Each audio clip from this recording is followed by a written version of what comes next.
Dear viewers, welcome জানাচ্ছি আজকের ইংরেজি ক্লাসে। আজকে আলোচনা করব ইংলিশ গ্রামারের গুরুত্বপূর্ণ তিনটি রুলস নিয়ে। এই তিনটি রুলস থেকে right form verb, completing sentence, special use of words and phrases কিংবা কানেক্টিং ওয়ার্ডের প্রশ্ন হয়ে থাকে। তাহলে শুরু করছি। প্রথমে আলোচনা করব অ্যাজ ইফ, অ্যাজ দো এর ব্যবহার নিয়ে। As if, as though. As if, as though এর অর্থ হচ্ছে যেন। সাধারণত অবাস্তব কিংবা অসম্ভব কিছু বোঝাতে অ্যাজ ইফ, অ্যাজ দো ব্যবহৃত হয়, অর্থাৎ হাইপোথেটিক্যাল সিচুয়েশন বোঝাতে অ্যাজ ইফ, অ্যাজ দো এর ব্যবহার হয়ে থাকে। এর দুটি স্ট্রাকচার রয়েছে। প্রথম স্ট্রাকচারটি হচ্ছে, প্রথম অংশ যদি প্রেজেন্ট ইনডিফিনিট হয় তাহলে দ্বিতীয় অংশ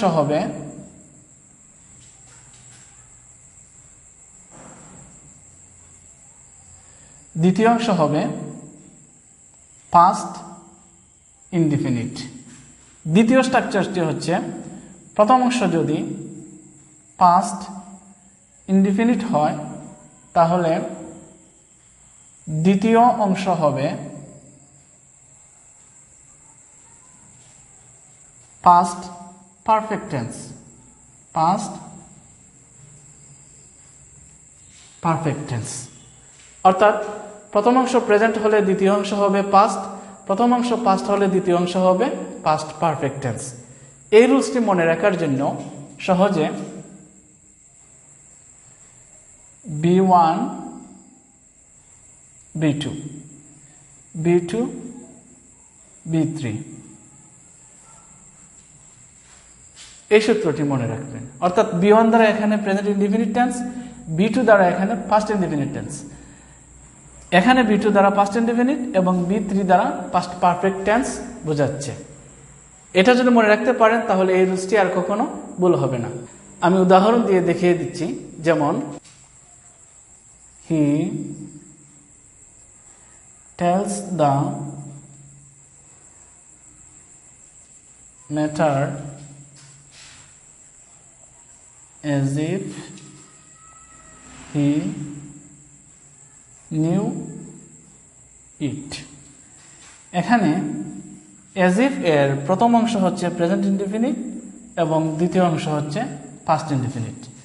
যদি রাইট ফর্ম ভার্বের প্রশ্ন হয়ে থাকে তাহলে ভার্বের মধ্যে ব্রেকেট থাকবে, আর যদি কমপ্লিটিং সেন্টেন্সে কোয়েশন হয়ে থাকে তাহলে একটা অংশ গ্যাপ থাকবে। আর যদি স্পেশাল ওয়ার্ডস অ্যান্ড ফ্রেজ কিংবা কানেক্টিং ওয়ার্ডে কোয়েশন হয়ে থাকে তাহলে এখানে অ্যাজ ইফ, অ্যাজ দো দেওয়া থাকবে না। পরের এক্সাম্পলটি হচ্ছে known it. He told the matter as if he had known it. এই উদাহরণে শুধুমাত্র টেন্সের পরিবর্তন হচ্ছে। প্রথম অংশ হচ্ছে পাস্ট ইনডিফিনিট এবং দ্বিতীয় অংশ হচ্ছে পাস্ট পারফেক্ট টেন্স। তবে আপনাদেরকে অবশ্যই মনে রাখতে হবে, আনরিয়াল পাস্ট বা অবাস্তব অতীত হলে পাস্ট টেন্সের বেলায় বি ভার্বের ক্ষেত্রে সকল পার্সনের সাথে ওয়ার বসে। যেমন, Habib behaves as if he were a mad. Habib behaves, Habib এমন আচরণ করছে যেন সে একজন পাগল, কিন্তু পাগল নয়, পাগলের মতো। অর্থাৎ এ কথাটি হচ্ছে অবাস্তব অতীত, আর সেজন্যই এখানে হি সিঙ্গুলার হওয়া সত্ত্বেও ওয়াজের পরিবর্তে ওয়ার বসেছে। এরপরের আলোচনাটি করব সিন্স নিয়ে। সিন্সের তিনটি ব্যবহার রয়েছে। সিন্সটি যদি কনজাংশন হিসেবে ব্যবহৃত হয় তখন এর অর্থ হবে থেকে।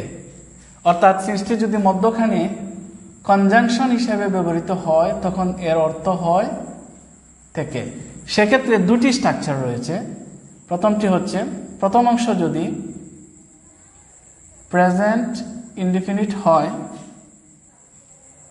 তাহলে দ্বিতীয় অংশ হবে পাস্ট ইনডিফিনিট। Past indefinite.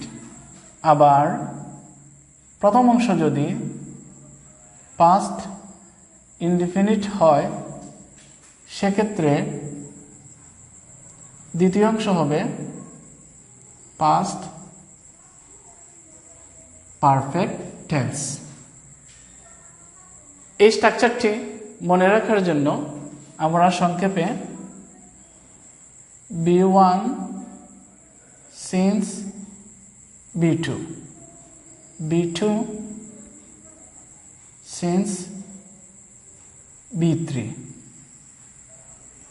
এই কৌশলটি রপ্ত করতে পারি। অর্থাৎ এখানে B1 দ্বারা বোঝাবে প্রেজেন্ট ইনডিফিনিট টেন্স এবং B2 দ্বারা বোঝাবে পাস্ট ইনডিফিনিট টেন্স। একইভাবে B2 দ্বারা এখানে বোঝাবে পাস্ট ইনডিফিনিট এবং B3 দ্বারা বোঝাবে পাস্ট পারফেক্ট টেন্স। তবে সিন্সটি যদি বাক্যের শুরুতে ব্যবহৃত হয়, সিন্স অথবা এস, তখন এর অর্থ হবে যেহেতু।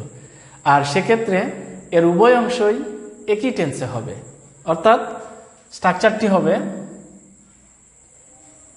সিন্স প্লাস প্রথম ক্লোজ সেম টেন্স এবং দ্বিতীয় ক্লোজও হবে সেম টেন্স, সেম টেন্স। অর্থাৎ সিন্স অথবা এস যদি বাক্যের শুরুতে হয় তাহলে উভয় অংশেই হবে একই টেন্সে। এটাকে আমরা মনে রাখার জন্য সিন্স প্লাস প্রথম অংশটি সেম টেন্স এবং দ্বিতীয় অংশটিও একই রকম সেম টেন্স হবে। আমরা উদাহরণগুলো লক্ষ্য করি।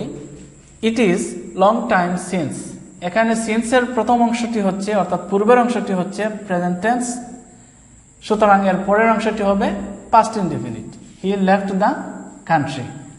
দ্বিতীয় উদাহরণে ইট ওয়াজ লং টাইম, এখানে প্রথম অংশটি হচ্ছে পাস্ট ইনডিফিনিট টেন্স, সুতরাং এর পরের অংশটি হবে past perfect tense, he had left the country.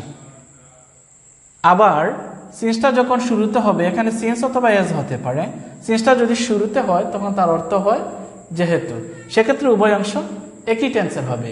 এখানে দে প্লেড ওয়েল, প্লেড এটা পাস্ট ইনডিফিনিট, সুতরাং পরের অংশ দে ওয়ান দ্য ম্যাচ, এই অংশটাও পাস্ট ইনডিফিনিট, অর্থাৎ উভয় অংশই হচ্ছে একই টেন্সের।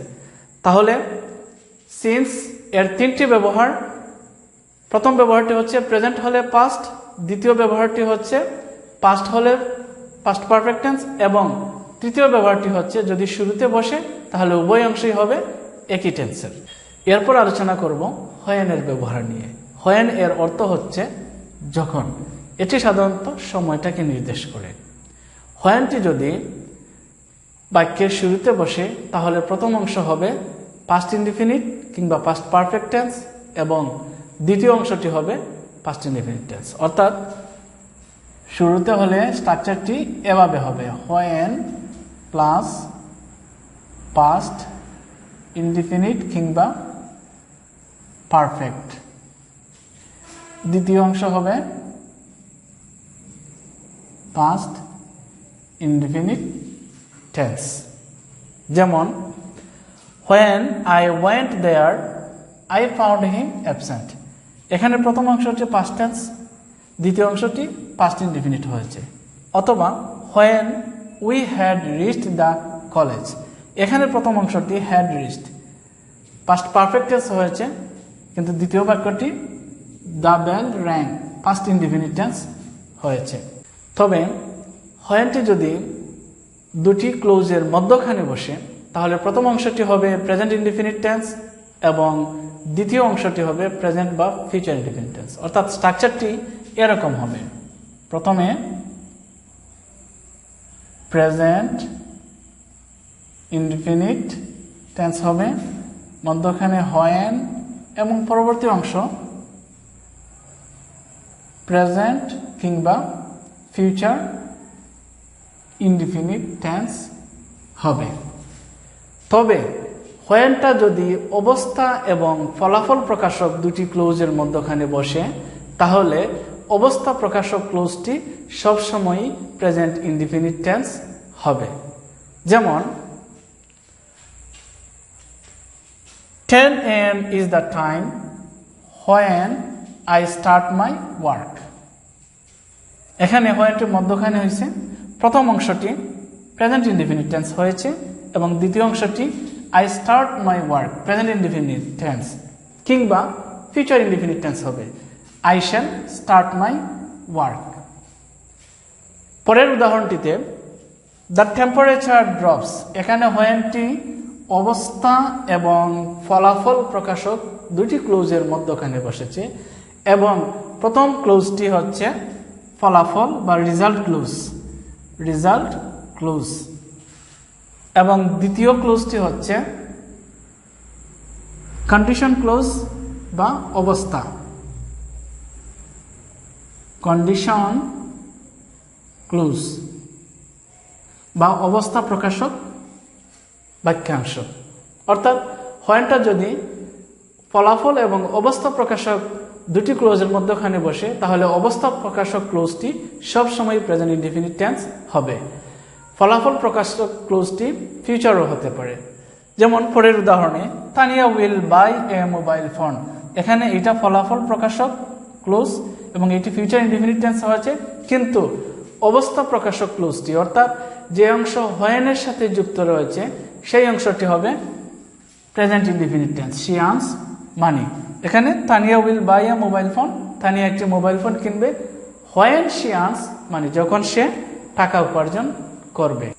অর্থাৎ পরের ক্লোজটি হচ্ছে অবস্থা প্রকাশক কিংবা কন্ডিশন ক্লোজ এবং প্রথম ক্লোজটি হচ্ছে ফলাফল কিংবা রেজাল্ট ক্লোজ। আশা করি খুব সহজেই বুঝতে পেরেছেন। এই তিনটি ব্যবহার থেকে অর্থাৎ as if, as though, since এবং when এর ব্যবহারগুলো থেকে পরীক্ষায় কমন আসবে।